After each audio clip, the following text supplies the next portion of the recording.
So we've talked about the tools that you're going to use in session hijacking for TCP IP version 4. And now we need to switch over to application hijacking, getting up into the HTTP. Now before we go any further, I want to thank Stallings. He's a god of application hijacking and iDefense. A lot of the slides that you see here I've adapted from their presentations because they said it's so much better than I did. I looked at my presentation and I went, God, that's so much better. And so I've taken what they've said and I understand what they've said, and hopefully between the three of us we can get application hijacking to you. So we need to talk session IDs and how they work, the security problems with session IDs and the abstractions that we get there. And what we're going to do is we're going to brute force those session IDs in most cases. And then I want to show you some examples of where people have failed. And we'll use those examples and say, you see here, this is what they did. Now some of these examples, they're nice and clean and neat, and other ones not so much. So let's talk web application logins. You go to eBay, give me my user ID and password. You go to Yahoo, give me my Yahoo ID and password. You go to Amazon, surprise, right?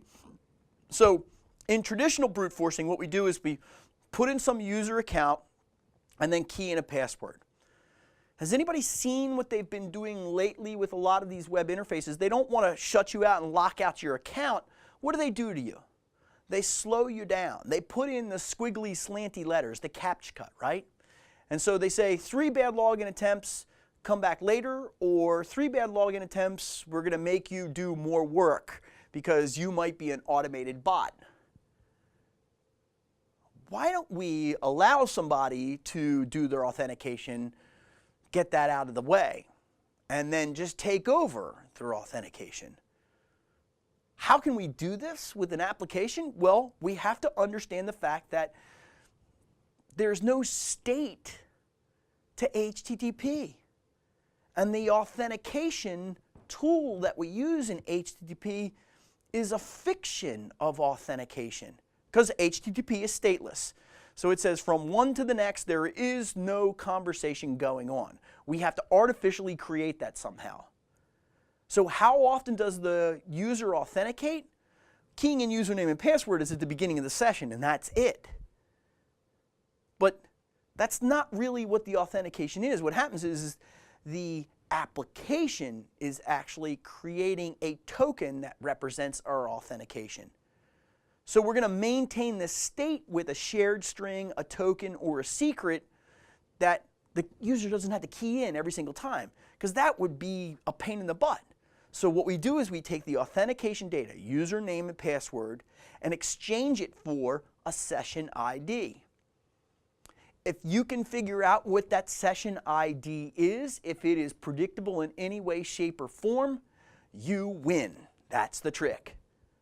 Okay, so we can do session replay if they don't change their session IDs, those tokens, every single time, or we can do session hijacking, where if we know that that control has been set up between the client and server, we can insert ourselves. But that means that we have to redirect them through us. So if we go back to the original portion of this and we can redirect, when we go back one module, we can say let's redirect man in the middle, redirect that communication through us. If we can redirect it through us, we can see what that session state is and hijack that session.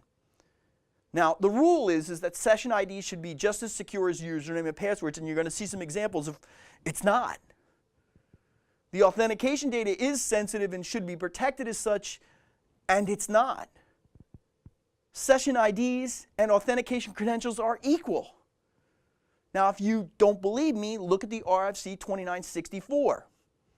Okay, so how do we get a session ID? Well, they're generated by the web server and the web application, and then they're transmitted back and forth either in cookies, URLs, or hidden fields. So that's how the session ID is created.